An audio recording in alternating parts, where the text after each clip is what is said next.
Anyways, so guys, we are starting this new chapter, human eye. का आधा और part है एंड कलरफुल वर्ल्ड. ठीक है, आज हम पार्ट करने वाले हैं that is human I. Obviously it's not a bio class, तो हम लोग ह्यूमन आई के मतलब कंस्ट्रक्शन में और बायो वाले डिटेल्स में नहीं जाएंगे. We will be kind of study human eye from a ray optics perspective. Ray optics perspective मतलब how the imaging is done, right? What are the critical parts which play important role in the vision, actual vision, right? और थोड़ा सा we'll go into the details of eye defects, जो कि important है आपके exam के लिए. What kind of defects are possible in human eye, ठीक है? और how do we correct those defects. तो ये आज का अपना टारगेट है. अगर ये कंप्लीट हुआ तो समझ लो कि अपना टारगेट कंप्लीट हो गया है. फिर दूसरा पार्ट है कलरफुल वर्ल्ड. ये एक अलग सा पोर्शन है. इसमें prism, dispersion, rainbow, twinkling of stars and क्या बोलते हैं sunset, sunrise, delayed and all that. So वो एक अलग ही एटमॉस्फेरिक रिफ्रैक्शन वाला इसके साथ क्लब किया गया है. सो बेसिकली टिपिकली यहाँ पे हम एक पार्ट देख रहे हैं ह्यूमन आई का, जो हम आज करने वाले हैं. और कलरफुल वर्ल्ड दूसरा अदर टाइम. ठीक है, so it's slightly theoretical in nature. तो अपने को थोड़ा सा थ्योरी का पंच आएगा. न्यूमेरिकल्स इसमें उतना नहीं, इतना हमारे पास रिफ्रैक्शन और रिफ्लेक्शन में थे. ठीक है, इज द स्कोप क्लियर? चलो, तो आप लोग अपनी टेक्स्ट बुक में पहले तो एक पेज नंबर 49 को ओपन कर लीजिए. JCTV में, because I will not rather waste time in drawing the diagram because basically वो आता नहीं है. You just need to understand the functionality. इसमें पेज 49 पे आइए. ठीक है, तो यहाँ पे टिपिकल ह्यूमन आई में जो स्ट्रक्चर रहता है, एक आई लेंस और यहाँ पे कॉर्निया और then we have a kind of spherical structure which gives the eye its shape, right? So ये डायग्राम आप देख रहे हो वहाँ पे. तो सबसे ये बाहर का पार्ट है, इसको हम बोलते हैं कॉर्निया. ठीक है, और दिस इज आई लेंस. ठीक है, यहाँ पे कुछ मसल्स रहती हैं जो कि एक्सपैंड और कॉन्ट्रैक्ट कर सकती हैं इनवॉलंटरीली. मतलब आपने पढ़ लिया होगा बायोलॉजी में वॉलंटरी एक्शन, इनवॉलंटरी. तो ये इनवॉलंटरी एक्शन होता है. ये सेंसरी मसल्स अपने आप से एक्ट करती हैं, एक्सपैंड होती हैं, कॉन्ट्रैक्ट होती हैं. इनको बोलते हैं सेंसरी मसल्स.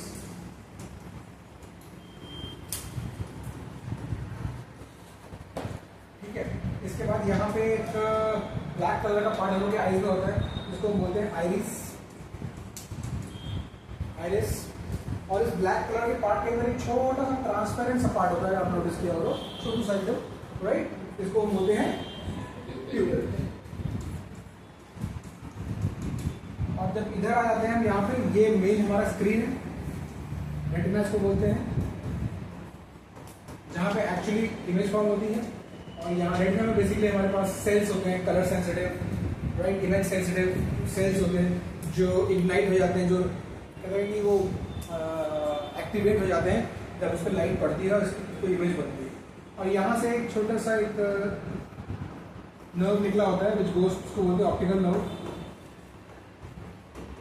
इस काइंड ऑफ डेटा केबल है, तो जो यहाँ पे डेटा कैप्चर हुआ इसको ब्रेन तक पहुँचाना. अल्टीमेटली ब्रेन ही प्रोसेस करेगा इमेज को.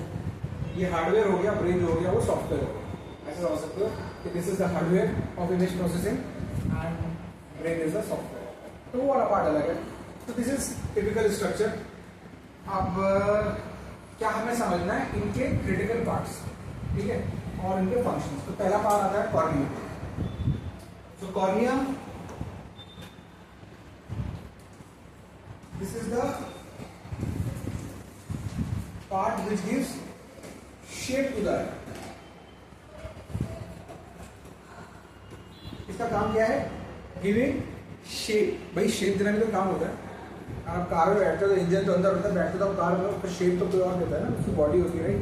This is the part which gives shape to the eye. Eye protection, सीधा आई में तो जाके अंदर स्क्रीन में चले जाए, प्रोटेक्शन भी होता है. प्लस इसमें एक जो खासियत है इस पार्ट की, मेजॉरिटी ऑफ रिफ्रैक्शन, ये आपको याद रखना है, majority of refraction happens where, happens in cornea. ये बड़ा मिसकंसेप्शन होता है कि मेजॉरिटी ऑफ स्टूडेंट्स को लगता है कि रिफ्रैक्शन तो लेंस में होता होगा। लेंस में सिर्फ फाइन ट्यूनिंग होती है, इमेज की फोकसिंग होती है रेटिना पे। जो आईज पे लाइट जब आती है तो पहले मीडियम चेंज कहाँ पे होता है? कॉर्निया पे होता है। तो ये एयर है, ये ऑप्टिकली डेंसर मीडियम होता है, मस्कुलर रीजन है, this is optically denser region. तो पहला बेंडिंग तो यहीं पे है, राइट? तो majority of refraction happens in cornea, याद रखना, ठीक है? तो ये तो कॉर्निया का फंक्शन हो गया, ठीक है। उसके बाद हम आते हैं आइरिस एंड प्यूपिल पे। Iris and pupil are team work, team है ये। कैसे टीम है ये? देखो, आइरिस प्लस प्यूपिल। आई के अंदर रेटिना है, रेटिना में बहुत सारी कलर सेंसिटिव, बहुत ही ज्यादा डेलिकेट सोफिस्टिकेटेड सेल्स है।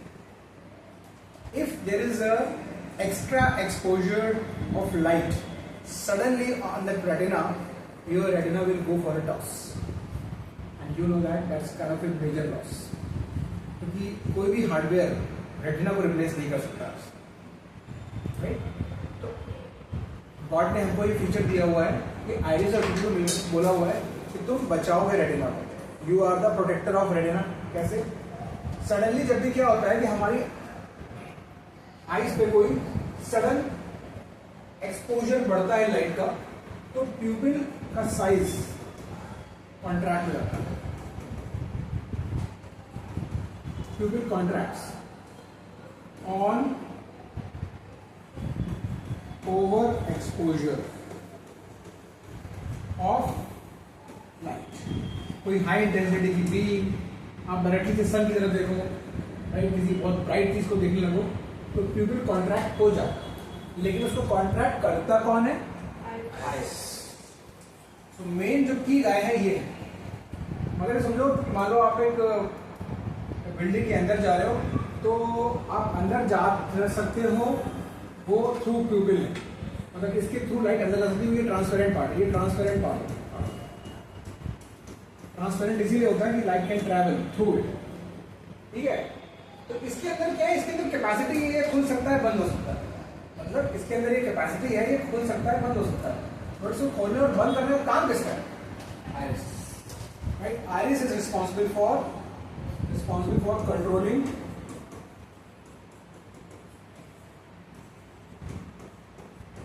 Size of प्यूपिल। क्या करता है ये?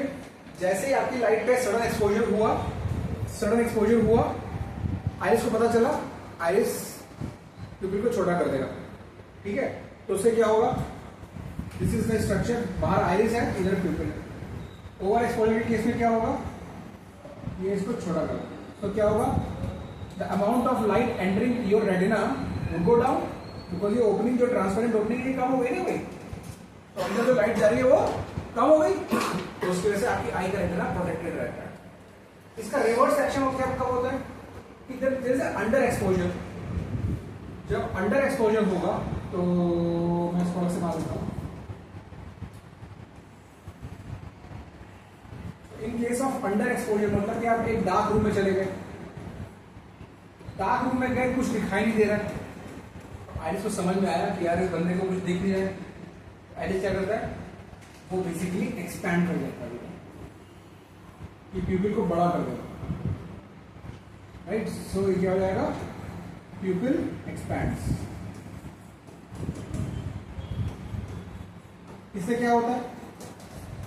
मोर light can go through your pupil, and in some time, जिसमें ये होता है थोड़ा टाइम लगता है, इसको 10 to 15 सेकेंड 20 सेकेंड्स लगते हैं। It can also vary as per the age, तो ये थोड़ा सा टाइम लगता है, लेकिन आपकी आई थोड़ी देर में एडजस्ट रहती है, आपको डार्क रूम में भी देखना शुरू हो जाता है। वो इसीलिए होता है कि टाइम जो लगता है वो basically for your neural system to identify there is under exposure, brain से वो सिग्नल जाना, वो इनवॉलंटरी रिएक्शन होना, प्यूपिल का एक्सपैंड करना, इसमें थोड़ा टाइम लगता है। भाई ऐसा नहीं कि बस अंधेरा हुआ और व्यू बड़ा हो गया, ऐसा नहीं, थोड़ा टाइम लगता है. Sometimes it is 15 seconds, 20 seconds, 25 seconds, लेकिन हाँ, you give some time, you will be able to see through the dark room, because dark room में थोड़ा बहुत लाइट तो होती है यार, डिफिकल्ट, ठीक है ना, कोई एब्सोल्यूट लाइट नहीं होता है. तो इसलिए ओवरऑल हम समझ गए कि प्यूपिल. और हाँ, एक चीज याद रखना कि अगर एग्जाम में क्वेश्चन आएगा the part of eye responsible for controlling the amount of light entering into the eye, तो उसमें आइरिस भी ऑप्शन होगा और प्यूपिल भी ऑप्शन होगा. तो आइरिस प्रेडिक्ट करोगे, क्योंकि iris is a actual person who is doing this. प्यूपिल सिर्फ अलाउ कर रहा है कि हाँ भाई मैं छोटा बड़ा हो सकता हूँ अगर करोगे तो, अगर कुछ नहीं करोगे तो मैं उतना ही बड़ा रहूंगा. तो अल्टीमेटली कर कौन रहा है?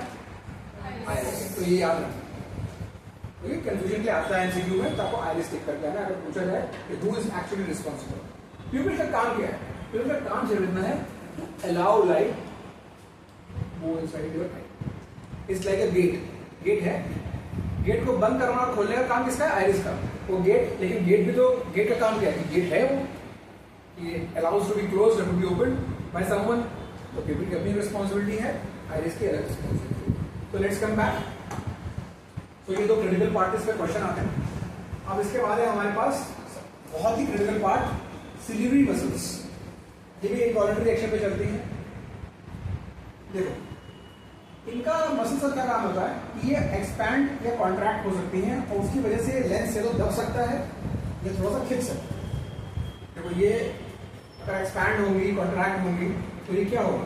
ये लेंस होगा, ये तो ये थोड़ा सा प्रेशराइज होगा इस डायरेक्शन में या थोड़ा सा स्ट्रेच होगा इस डायरेक्शन में. ऑलरेडी तो इससे क्या होगा? इससे ये होगा कि अगर आपने सिलिवरी मसल्स को थोड़ा सा एक्सपैंड कर दिया तो ये लेंस ऐसा हो जाएगा, थोड़ा सा कॉन्ट्रैक्ट कर दिया तो लेंस ऐसा हो जाएगा. राइट. सो इस केस में फोकल लेंथ डिक्रीजेस, इसमें फोकल लेंथ इंक्रीजेस. अब ये क्यों करना होता है? इसकी जरूरत होती है हमको. This is called auto focus. अभी थोड़ी देर पढ़ेंगे इसको. लेकिन इन मसल्स का काम क्या है कि इस लेंस की फोकल लेंथ को एडजस्ट करना. यही में जरूरत पड़ती है इमेजिंग के लिए. अभी थोड़ी देर आपको बताऊंगा क्यों जरूरत पड़ती है, बट अभी आप समझो सिर्फ इन मसल्स का काम है to adjust the focal length of the lens. बहुत क्रिटिकल काम है ये, इसके बिना कुछ होगा नहीं. ठीक है. जस्ट जब हम बात करेंगे एकोमोडेशन की तो इसके बारे में डिटेल में बात करेंगे. अब कौन सा पार्ट बचा? Eye lens. Eye lens is the universal की मतलब ये मतलब दिस इज द दूल्हे राजा ऑफ द शादी एंड ऑल दैट. ये बैठे होते हैं और खाली कुछ करते नहीं है. इनका काम सिर्फ इतना है, लेकिन क्रिटिकल है कि भाई to fine tune the focus, मतलब अल्टीमेटली एक फोकस्ड इमेज को यहाँ पे बनाना स्क्रीन पे. रियल इन्वर्टेड इमेज हमारे पास बनती है स्क्रीन पे. इसका काम इसका ये है कि फाइनली फोकस करके इसको यहाँ बना देना. ठीक है. ये कॉन्वेक्स लेंस होता है, ये कॉन्वेक्स लेंस होता है. और obviously we need real image. तो कॉन्वेक्स लेंस ही बन सकता था. कॉन्केव में तो रियल इमेज बनती नहीं, रियल इमेज बनती नहीं तो इमेज तो इस पर स्क्रीन पे आती नहीं, स्क्रीन पे आती नहीं तो फिर वो ब्रेन का सिग्नल पहुंचता नहीं, हमें कोई दिखता नहीं, है ना. As simple as that. तो रियल इमेज में कॉन्वेक्स में ही पॉसिबल है, और ये कॉन्वेक्स इमेज ही, कॉन्वेक्स लेंस ही और आई भी. ठीक है. हाँ वो आपने बोला कि जो रियल इमेज है तो रियल इमेज है तो इन्वर्टेड. हाँ. तो कैसा होता है कि जो ये इन्वर्टेड इमेज है, जब हमारे ब्रेन के पास एक अलग मतलब जो सिग्नल, ये क्या है? सिग्नल, ऑप्टिकल सिग्नल है बेसिकली. जब ये जाता है इधर तो ये वापस इन्वर्ट होती है, डबल इन्वर्ट. तो when we perceive this by our brain तो it is inverted once again. इसलिए हमको सीधी दिखती है. बट यहाँ पे जब बनती है इमेज वो इन्वर्टेड है. राइट. तो अगर किसी ने पूछा कि रेटिना में जो इमेज बनती है वो इन्वर्टेड है या इरेक्ट, तो आपका आंसर होगा inverted. So why do we see it? Out of syllabus है. Why do we see it upright? Because brain processes it that way. जैसे आपको फोटो को मैं उल्टी दूं तो आप सीधा कर सकते हो ना उसको. तो वैसे सिंपल ब्रेन उसको सीधा कर देगा. ठीक. ओके. तो अभी आते हैं वापस हम लोग. अब एक इंपॉर्टेंट चीज, एकोमोडेशन ऑफ पावर ऑफ ये बिल्कुल हिट क्वेश्चन है अपने एग्जाम के लिए। Power of एक्कोमोडेशन।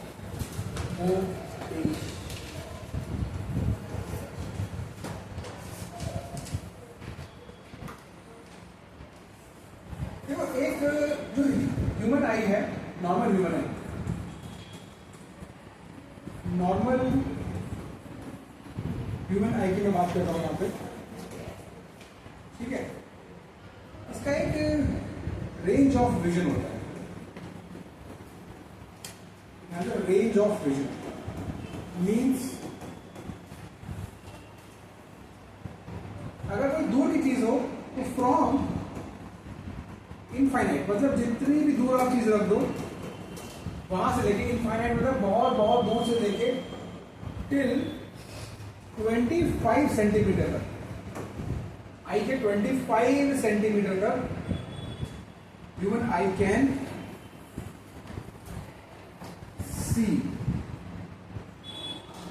सी ऑब्जेक्ट्स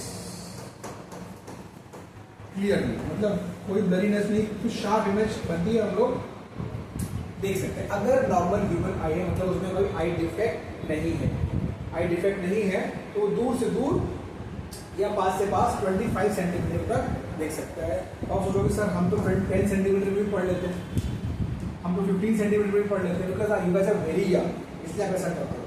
जैसे जैसे आपकी एज होगी आपका वो थोड़ा सा 25 तक आगे रुक जाएगा, क्योंकि 25 इज नॉर्मल। अभी आप 18 तक करते हो, वैसे करना नहीं चाहिए क्योंकि वो ट्रेनिंग हो रहा है, सिलेरी मसल से बहुत स्ट्रेन पड़ता है, करना नहीं चाहिए। लेकिन नॉर्मल केस में 25 सेंटीमीटर एवरेज एज जिसे कहते हैं ना कि 30-35 जो ये होती है एवरेज एज, उसमें 25 सेंटीमीटर, ठीक है। जो लोग ओल्ड होते हैं उनका ये और कम हो जाता है, उनको 50 सेंटीमीटर तक करना पड़ता है, तो उस पर बात करेंगे आगे। अब बात ये हो रही है कि इसका मतलब लेंस के सामने, हमारे आई लेंस के सामने, अब थोड़ा मेरे साथ सुनना जो बोल रहा हूँ, ये मेरा आई लेंस है, इसके सामने ऑब्जेक्ट इंफिनिटी से लेके 25 सेंटीमीटर तक रखा जा सकता है, और सारे केसेस में इमेज यही बन जाती है। What is this? This is v. इसको हम लेंस के टर्म्स में क्या बोलते हैं? V, image distance, and this is fixed. तो क्या आपकी स्क्रीन की लोकेशन और कॉर्निया की लोकेशन लेंस में फिक्स है, ये बदलती नहीं है। क्या बदल रहा है? You is changing. हम पास का देख रहे हो, दूर का देख रहे हो, कॉपी में देख रहे हो, ब्लैक बोर्ड देख रहे हो, या कोई और इंटरेस्टिंग चीज जो है बहुत दूर है आपको लग रही है वो देख रहे हो, है ना, जैसा भी हो, लेकिन आप देखते रहते हो। तो अब ये पूरे टाइम ये डिस्टेंस जो है एडजस्ट होती है। तो यार लेंस फॉर्मूला क्या बोलता है?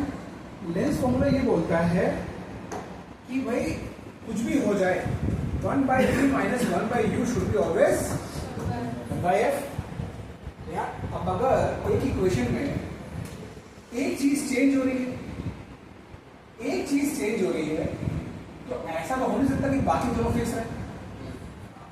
लेकिन अगर ये मालूम है this is changing all the time, because object is always changing, v fix है। अभी आपने देखा v क्या है? लेंस से रेटिना की डिस्टेंस एडजस्ट फिक्स। तो इसका मतलब है एडजस्ट कौन करेगा? f has to change, right? Otherwise कैसे फोकस होगा? अगर रेटिना पे इमेज नहीं बनेगी तो आपको चीजें नहीं दिखेगी। तो रेटिना पे इमेज बनानी है और यू चेंज हो रहा है, चाहे पास में मैं रीडिंग कर रहा हूँ, चाहे मैं बहुत दूर कोई चीज देख रहा हूँ, तो someone has to adjust, because we ने तो बोल दिया मैं फिक्स हूँ, मैं फिक्स हूँ। तो एफ एडजस्ट होता है। एफ को एडजस्ट करता कौन है? Ciliary muscles. अभी थोड़ी देर पहले मैं देखा था उसमें इस डायग्राम में सिलेरी मसल्स जो यहाँ से लेंस कनेक्टेड रहती हैं, इस तरीके से कनेक्टेड रहती हैं, कुछ भी लेंस को होल्ड भी करती है। आप डायग्राम में देखोगे तो देखेगा कि ये लेंस को होल्ड भी करती है इस पोजीशन। तो ये अपने कॉन्ट्रैक्शन और एक्सपेंशन से ये जो लेंस को मोटा करती रहती है, पतला करती रहती है। मोटा कर देगी तो लेंस फोकल लेंथ डिक्रीज कर जाएगी और वरना इंक्रीज कर जाएगी। और इसी जो ये एडजस्टमेंट है focal length, adjustment of the focal length by the ciliary muscles is called power of accommodation, because a human eye can see any object from infinity till 25 centimeters clearly. अब एक question आपके दिमाग में ये आ रहा होगा कि सर इंफिनिटी मीन्स आप ये बोलना चाह रहे हो कि ऑब्जेक्ट कितना भी दूर हो मैं देख सकता हूँ? यस, लेकिन आपको दिखता क्यों नहीं है? एक चीज जो बहुत दूर निकल जाती है वो दिखना बंद हो जाती है. Why is this a limitation of eye? No, it is not a limitation of eye. I बोल रही मैं रेडी हूँ देखने के लिए कितनी भी दूर चीज देखा, लेकिन एक शर्त है, वो जो चीज जा रही है उससे इनफ इंटेंसिटी की लाइट पहुंचनी चाहिए आपके आई को. अगर वो टेक्निकल लिमिटेशन नहीं है तो मैं देख लूंगा, जैसे कि मैं सन दे सकता हूँ, मून दे सकता हूँ, स्टार दे सकता हूँ. सो फार अवे प्रूवन रिकॉर्ड है ना भाई. मून सन स्टार सब दिखता है अपने को कितना दूर है, तो इसका मतलब वो क्यों दिख रहा है? क्योंकि हमारी आई की लिमिटेशन नहीं है. It can see from infinity till 25. वो जो लिमिटेशन आती है वो चीजें दिखना बंद हो जाती है, वो because of lack of vision होता है. बीच में कुछ स्मोक है, फॉग है, या फिर इनफ लाइट हमारी आई तक नहीं पहुंच पा रही है, उसकी वजह से होता है. So technically speaking I can see from infinity till 25 centimetre. और इसको देखने के लिए जो फोकल लेंथ का एडजस्टमेंट हो रहा है उसी को हम बोलते हैं पावर ऑफ अकोमोडेशन. बहुत ही इंपॉर्टेंट क्वेश्चन है आपके एग्जाम पॉइंट ऑफ व्यू से. तो आप नोट्स में क्या लिखेंगे? नोट्स में क्या लिखेंगे? आप आएंगे पेज नंबर 50 पे हमारे टेक्स्ट बुक में, पेज नंबर 50 टेक्स्ट बुक में कंक्लूजन करके एक पैराग्राफ है, ठीक है. इसमें जो सेकंड वाली लाइन है उसको आप अंडरलाइन करेंगे. द एबिलिटी ऑफ एन आई, दिखा? I'm just reading it out. The ability of an eye to change the focal length, जैसे मैंने बताया, of its lens in such a way that the sharp image of an object at different positions from the eye is formed on the retina is known as accommodation of an. तो ये आपको as it is थोड़ा सा मदद करना पड़ेगा, क्योंकि ये स्टेटमेंट आप खुद से बनाने जाओगे so you might fumble a bit. So these kind of things you should definitely revise day before your exam. Theory का पंच समझ में आपको आ गया है, लिखना कैसे है आपको बता, ठीक है. ये हो गया पावर ऑफ अकोमोडेशन, ठीक. और जो भी मैंने क्रिटिकल फंक्शंस बनाए हैं, ये सारे क्रिटिकल फंक्शंस आपके फर्स्ट पेज पे जो ह्यूमन आई बना हुआ रहेगा, ये डायग्राम आपको ग्रेड करने में नहीं आएगा. This is not a bio paper. The questions would be what is the function of ciliary muscles, who protects light eye from the overexposure of light, right? How we can see in a dark room after some time. जो मैं आपको सिखाई ये चीजें, right? iris pupil का role, cornea का role, ciliary muscles का role, right? इन सब का क्रिटिकल फंक्शन हमको पता होना चाहिए. वो सब यहाँ पे नोट्स वाइज हमने इस बुक में डाला हुआ है. So you can just help yourself. Okay. Now the next portion is eye defects. ये बहुत इंपॉर्टेंट है. I cannot emphasize more. इसमें से डेफिनेटली बोर्ड में ऐसा कोई पेपर नहीं बनता जिसमें आई डिफेक्ट का 1-2 मार्क का क्वेश्चन मिनिमम ना आए. क्यों? ऐसा क्यों है? क्योंकि ये बहुत ही प्रैक्टिकल एप्लीकेशन वाली चीज है. अगर आप में से कोई भी ऑप्टोमेट्री में चूज करता है अपना करियर, तो उसकी लाइफ यहीं पे चलेगी. आई डिफेक्ट, ऑप्थेल्मोलॉजिस्ट या फिर ऑप्टोमेट्रिक, जो आप जाते हो बड़े बड़े लेंस कार्ड में जो आपको अटेंड करते हैं, का आई का टेस्टिंग करते हैं, अगर आपको ग्लास सजेस्ट करते हैं, ऑप्थेल्मोलॉजिस्ट लोग, ठीक है. उनकी दुनिया, इसमें पीएचडी भी करते हैं लोग, ठीक है. फॉरेन में जाते हैं, बहुत ही प्रॉमिसिंग रोल है. तो यहाँ पे आपको सिर्फ एक व्यू दिया जा रहा है, right. If you get excited about this, you can pursue career. I defect, I defect में हमारे पास 2 डिफेक्ट मेन है. एक्चुअली है तो 3, लेकिन कैटेगरी वाइज मेन वही देखेंगे. एक होता है मायोपिया और दूसरा होता है हाइपरमेट्रोपिया.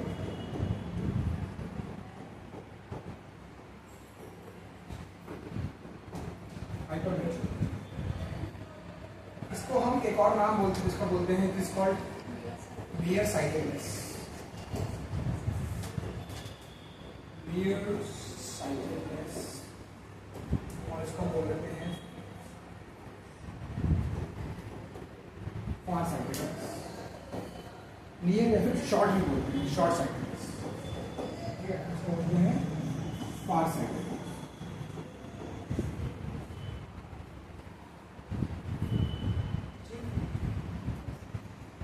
मायोपियम में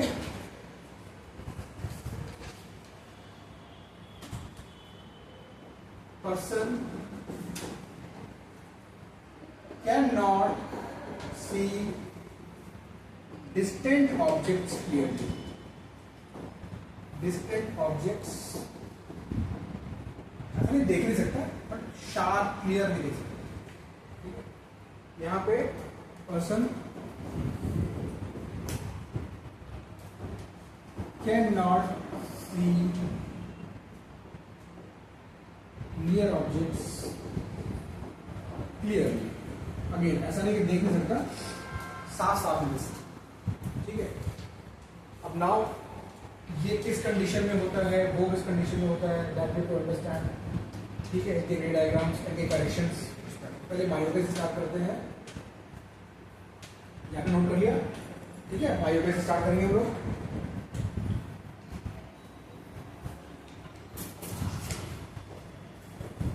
मायोपिया में क्या होता है,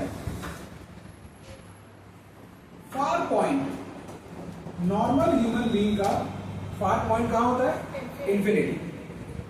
जो अंकल मायोपिक होते हैं उनका far point comes closure then infinity. ये डिफेक्ट ऐसा ही यंग एज में ही इंट्रोड्यूस हो जाता है, राइट, और ये रहता है unless and you operate and get your distance of retina adjusted by some laser operation or something, it stays, right? Okay, far point, that में far point comes close. इसमें far point मतलब जो एक normal बंदे को infinity तक दिखता है, इस बंदे को इंफिनिटी नहीं मान लो 100 सेंटीमीटर या कुछ एक डिस्टेंस 1 मीटर 2 मीटर तक ही दिखेगा, उसके बाद उसको नहीं दिखेगा. हर एक का डिफेक्ट का कितना सिवियरिटी है उस पर डिपेंड करता है कि उसका फार पॉइंट कितना क्लोज आया. अगर बहुत क्लोज आ गया मतलब हाईली डिफेक्टिव आई हो गई उसकी. अगर थोड़ा बहुत पास आया तो मतलब ठीक है, अगर थोड़ा सा डिफेक्ट. ठीक है, तो फार पॉइंट कम्स क्लोज. तो अब इसको कैसे दिखाते हैं, इसमें क्या होता है, let's see this defect in action.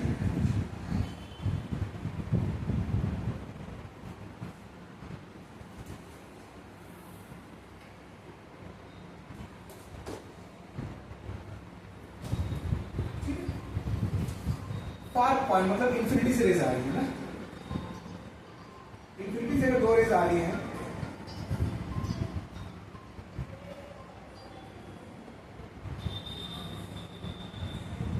Infinity से अगर रेज आ रही हैं तो नॉर्मली शरीर मसल्स अपना काम करेंगी, फोकल लेंथ एडजस्ट करेंगी, सब कुछ करेंगी और ये बोले कि भाई यहाँ पे जो है कट कर जाए ताकि शार्प इमेज कहाँ पे बने, exactly at the. This is normal eye का case. This is normal eye. This is normal eye. अब यही चीज मायोपिक आई के लिए कैसे देगी. अगर मायोपिक आई है, मायोपिक आई है,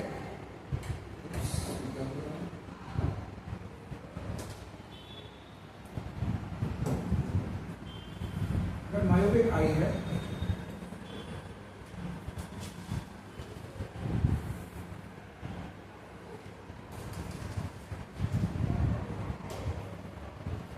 तो इंफिनिटी से रेज आती हैं, वो यहाँ पे फोकस नहीं कर पाती, रेटिना पे फोकस नहीं कर पाती, वो थोड़ा पहले ही फोकस कर देती.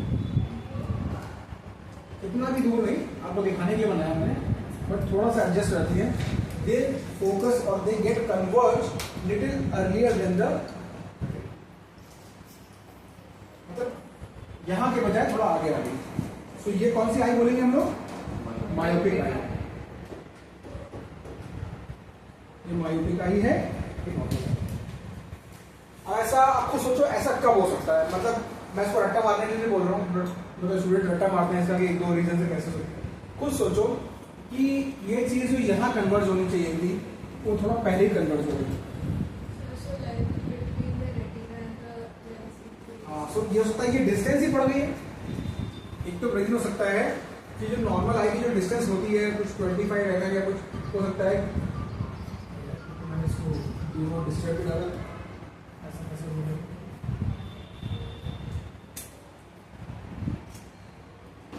पर लेंस, राइट। एक रीजन हो सकता है कि ये डिस्टेंस ही बढ़ गई है, मतलब स्क्रीन ही कुछ दूर चली गई है।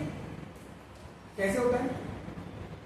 कुछ इनएप्रोप्रिएट यूजेज अगर आई का हो रहा है, लेट नाइट आप जग रहे हो, स्क्रीन बहुत कर रहे हो, या you are just rubbing your eyes too much, कुछ भी ऐसा हो सकता है, या बाय बर्थ जेनेटिक भी हो सकता है कि आपका जो ये आई बॉल है ये थोड़ा सा इलॉन्गेट हो जाए, तो इसको बोलते हैं इलॉन्गेशन ऑफ। कॉजेज में लिखेंगे, पहला कॉजेज में दो कॉजेज हैं, पहला है elongation of eye ball, elongation of जो बॉल से स्ट्रक्चर, राइट, आई बॉल। एक तो ये हो सकता है, लेकिन और भी तो कुछ हो सकता है यार। हो सकता है कि आई बॉल में कोई डिफेक्ट ना आया हो साइज में, बट फिर भी ये हो सकता है। अगर आई की फोकल लेंथ डिक्रीज हो गई, if the focal length of the eye decreases, ये कब होगा? जब आई लेंथ में एक्सेसिव कर्वेचर आ जाए। सो दूसरा रीजन होगा the focal length of the eye lens decreases than the usual value. अभी फोकल लेंथ डिक्रीज होगी तो ये पहले फोकस हो जाएगा ना। This is the focal length guys, remember where parallel beam focuses, that is the focal length. तो अगर focal length of the eye lens decrease होगी तो यहाँ गिरेगी, यहाँ आएगी। दूसरा कॉज हो जाएगा focal length of I decreases. अब बताओ उसको रखने की जरूरत है क्या? नॉर्मल सी बात है ना, ठीक है। इसको भी बोलते हैं कभी कभी ब्रैकेट में excessive curvature, excessive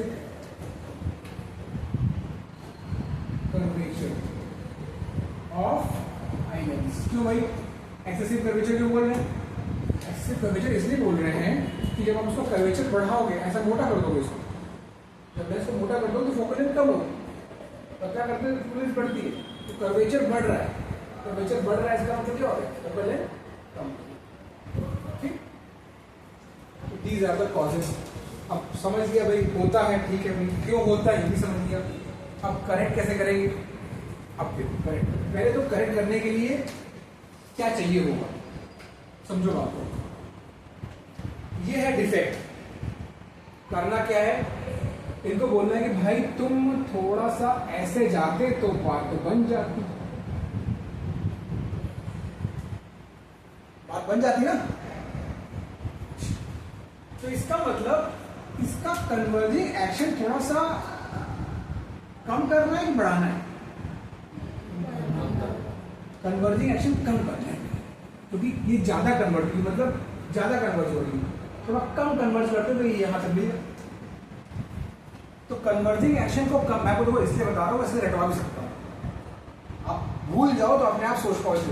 converging action को कम करना है, कन्वर्जिंग एक्शन को कम करना मतलब इन अ वे थोड़ा डाइवर्ज करना। डाइवर्ज करने वाला लेंस कौन सा होता है? कॉनकेव। इसका मतलब है कि इसके करेक्शन के लिए हमें कॉनकेव लेंस चाहिए। क्या चाहिए होगा? Concave lens. अब कॉनकेव लेंस इसको कैसे करेक्ट करता है वो हम समझते हैं। तो यहां पर जरा हेडिंग लगा लेते हैं, करेक्शन। करेक्शन किसका? बायोपिया।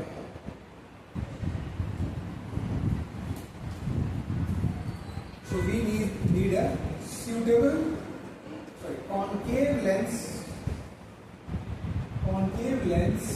of suitable focal length.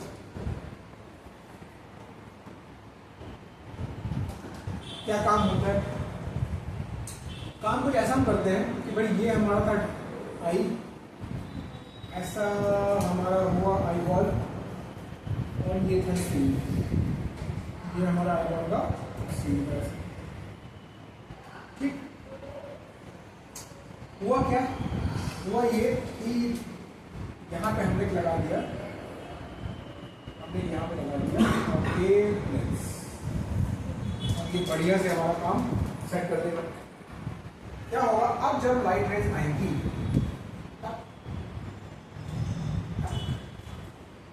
ये लाइट रेज आएंगी, तो ये पैरेलल लाइट रेज अगर कॉनकेव लेंस में पड़ती तो क्या होता है? ये डाइवर्स कर, ये थोड़ा इसको भी डाइवर्स कर,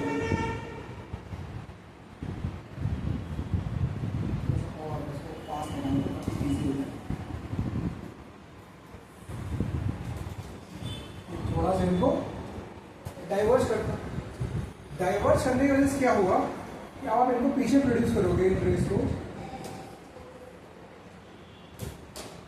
तो ये कुछ यहाँ पे आपको मिड दिखाई देगी। इसका मतलब जो इंफिनिटी के ऑब्जेक्ट था, लॉजिक लगाना है, जो इंफिनिटी में ऑब्जेक्ट रखा था उसकी एक इमेज पॉइंट 4 पे बना दी, और वो पॉइंट क्या था, ये इस डिफेक्टिव आई का नियर फार पॉइंट था। बात समझी? हमारा काम बन गया। इंफिनिटी वाले ऑब्जेक्ट का एक इमेज इसने पहले इस कॉन्केव लेंस ने थोड़ा पास में बना दिया। थोड़ा पास बना दिया मतलब जो डिफेक्टिव आई थी उसके फार पॉइंट बना दिया। अब क्या होगा, उसकी वजह से ये जो एक्शन है इनकरेक्ट हो जाएगा और finally we will get the required image at the bed. This is the ray diagram you have to learn by. इसमें ये नहीं है एग्जाम टाइम में एक्सप्लोर करोगे इसको। इस रे डायग्राम को आपको बिल्कुल अच्छे से बनाना पड़ेगा विद द एरोज, और यहाँ पे लिखना पड़ेगा far point of myopic eye. ये लिखना बहुत जरूरी है, इसको लिखना पड़ेगा इंफिनिटी। नतीजे में समझ में आएगा कि आप समझ रहे हो इंफिनिटी वाली चीज को हम इसको पास में लेके आ रहे हैं। ठीक है, एक ये तरीका है इसको समझने का। दूसरा तरीका इसको समझने का ये है कि मैंने क्या कहा था कि थोड़ा कन्वर्जिंग एक्शन को कम करना है। ये बोला था ना कि इधर जब डिफेक्ट आया था, इस कन्वर्जिंग एक्शन को कम करना है, तो थोड़ा पहले डाइवर्स कर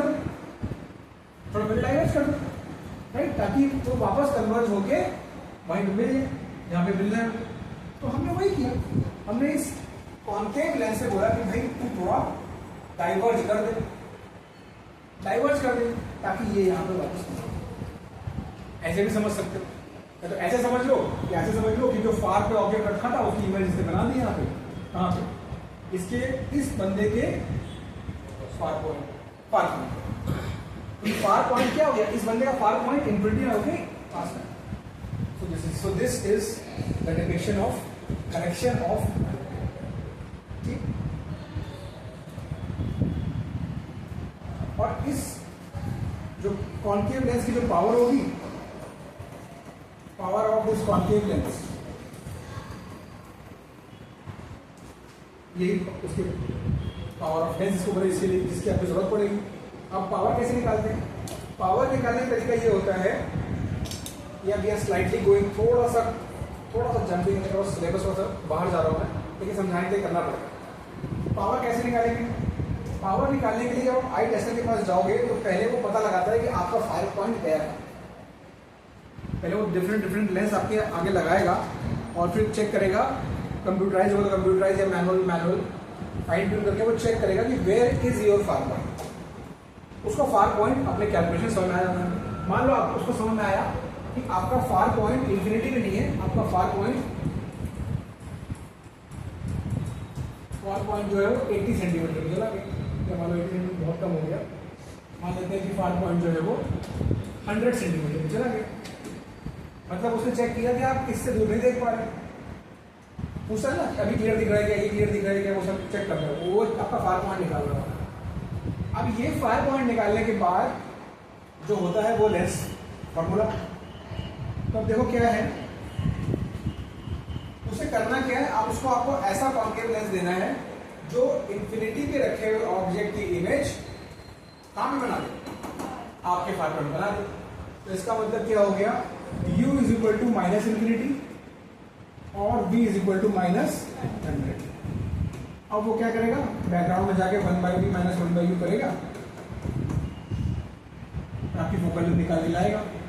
तो 1/v मतलब हो गया 1/-100 माइनस 1/u मतलब माइनस इंफिनिटी, और ये क्या हो गया 1/f। अब देखो 1/इंफिनिटी, लाइफ में इंफिनिटी अगर आ गया मतलब वो टर्म क्या, 0। किसी भी चीज को इंफिनिटी से डिवाइड कर दो तो क्या बचेगा उसमें, तो क्या बचा minus 1/100 is equal to 1/f, f is equal to minus 100। This is the focal length that he will suggest you. Minus क्यों आया है, क्योंकि वो concave lens. Right, concave lens है इसलिए माइनस आएगा। पावर क्या आ जाएगी, वो आपको बोलेगा आपके लेंस की पावर है 1/f, यानी कि ये हो जाएगा, और मतलब 100/f सेंटीमीटर में, तो 100/-100, तो -1 डायोप्टर का पावर आपको लेंस वो सजेस्ट कर देगा, -1 डायोप्टर को आपको सजेस्ट कर देगा। जैसे मैं जो लेंस लगाता हूँ, मेरा जो पावर है -1.25, इसका मतलब मेरा फार पॉइंट है 125 सेकेंड, मेरा फार पॉइंट जो है वो 125 सेकेंड। ठीक है, तो इस तरह कैलकुलेशन भी आप कर सकते हो पावर। और कौन मायोपिया के लिए जो पावर होगी वो हमेशा नेगेटिव होगी, मायोपिया के लिए जो पावर सजेस्ट होगी वो हमेशा माइनस होगी। कितने लोगों को मायोपिया है यार, एटलीस्ट 1 और 2, राइट? तो आप जब पावर देखते हो माइनस में लिखा हो, वो माइनस में इसीलिए बिकॉज कॉन्केव लेंस। ठीक है, तो अब हम जाते हैं नेक्स्ट वाले पे, which is called hyper मेट्रोपिया।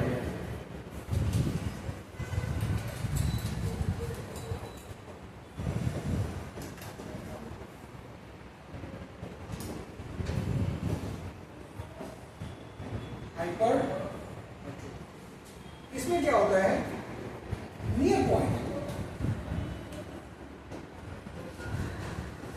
Point recedes away, मतलब दूर चला जाता है। Recedes means near point goes far. Far मतलब नॉर्मल आई का क्या होता है 25 सेंटीमीटर, नॉर्मल आई का नियर पॉइंट 25 सेंटीमीटर। अगर हाइपरमेट्रोपिक आई होगा,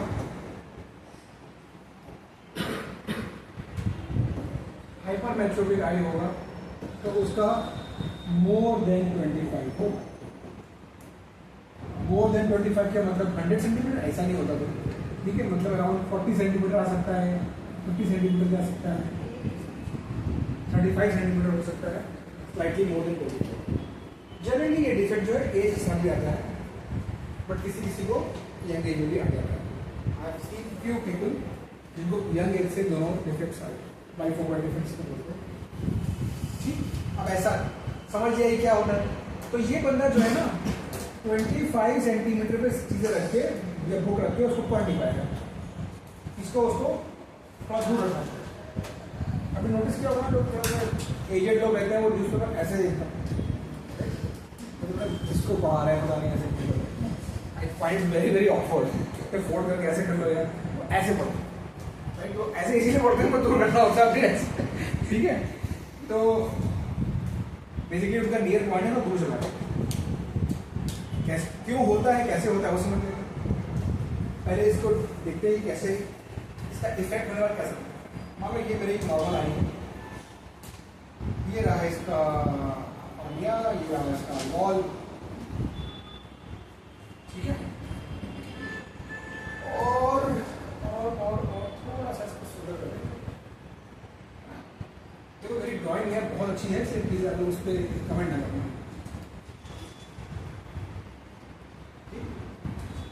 अब यहाँ पे इंफिनिटी में ये चीज, यहाँ पे चीज जो है पास में कहीं पे है, यहाँ से रेस चली, नॉर्मल आई है तो नॉर्मल आई भी बोलेगी आ जाओ रेटिना पे मिल लेते हैं, आ जाओ रेटिना पे मिल लेते हैं, वही समझ लेंगे इमेज बना लेंगे, बन गई। तो ये है नॉर्मल। अब एबनॉर्मल मतलब हाइपरमेट्रोपिक। तो हाइपरमेट्रोपिक में क्या होगा भाई, हाइपरमेट्रोपिक में क्या होगा, तो ये होगा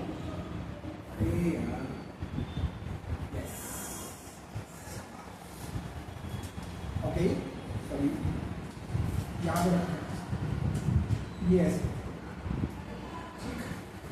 ये 25 सेंटीमीटर, ठीक है, ये भी 25 सेंटीमीटर का पास में दूर बना दिया, बट आप लोग सही बना रहा 25 सेंटीमीटर। ये जाके कहीं मिलता है दूर पीछे। तो ये कौन सी आई होगी, ये भी हाइपरमेट्रोपिक।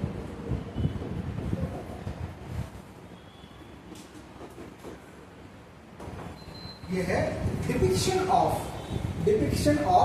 विच डिफेक्ट, हाइपरमेट्रोपिक। अब कुछ सोचो कि जो उसके कॉज थे उसका रिवर्स इसके कॉज रहेंगे। उसके कॉज क्या थे? Elongation of eye ball. इसका क्या होगा? Shortening of eye ball. Causes में लिख लेते हैं इसको, मैं ये लिख देता हूँ ताकि आप लोग नोट भी कर पाओ। कॉजेज में shortening of eyeball, shortening of eyeball, और क्या हो सकता है?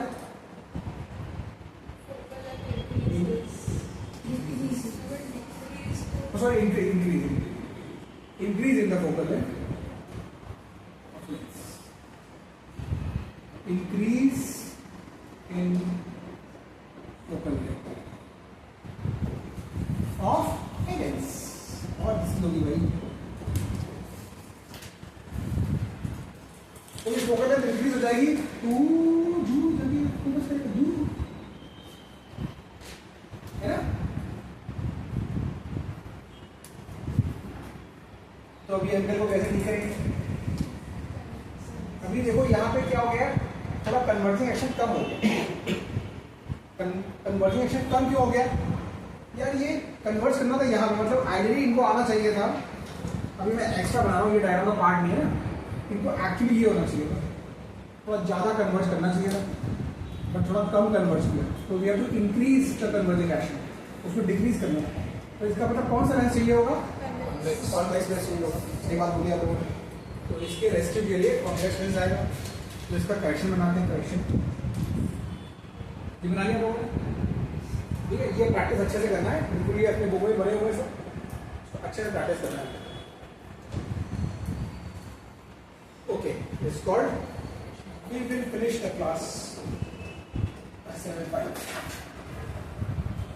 Correction of hypermetropia. नाम तो ऐसा दिया जैसे नाम तो छोटा मोटा दे जैसे मायोपिया था, एंटी मायोपिया। हाइपरमेट्रोपिया क्यों दिया ना पता नहीं, ये लॉजिकल है ना। मायोपिया का उल्टा तो बोला जाता है एंटी मायोपिया, मायोपिया बोलते हैं कुछ तो बोलते थे। हाइपरमेट्रोपिया लंबा समय मुझे लिखना पड़ता है। ठीक है, देखिए लिखने पड़ेगा।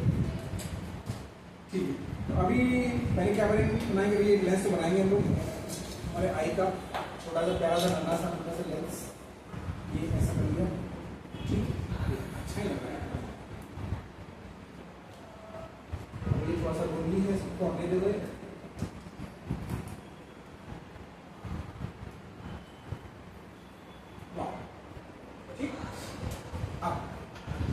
यहाँ पे यह है नियर पॉइंट, मतलब ये है 25 सेंटीमीटर वाला, जहाँ पे हमको रख के पढ़ने का मन करता है। आई अलाउ नहीं करते, बट हमारा मन करेगा 25 सेंटीमीटर रख के पढ़े। ठीक है, तो क्या करेंगे? यहाँ पे लेंस लेके आएंगे,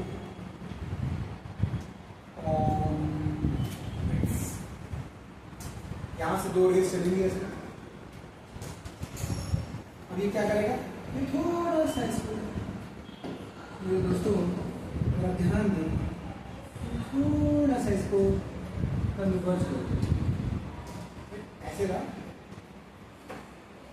थोड़ा सा कन्वर्ज करो। और थोड़ा सा कन्वर्ज करने की वजह से अगर ध्यान दो और प्यार से इसको अगर आप पीछे प्रोड्यूस करोगे, तो मेरे पास तो देखो स्केल रूलर कुछ भी नहीं है, तभी मैं ठीक ठाक रिजल्ट दे रहा हूँ इस टाइम। मतलब इस कॉन्वेक्स लेंस में क्या किया? जो ऑब्जेक्ट यहाँ पे रखा था, कहाँ पे? 25 सेंटीमीटर पे, उसको फेंक दिया कहाँ पे? उस बंदे के नियर पॉइंट पे, बेचारे का नियर पॉइंट जो दूर चला गया था, near point of hypermetropic guy.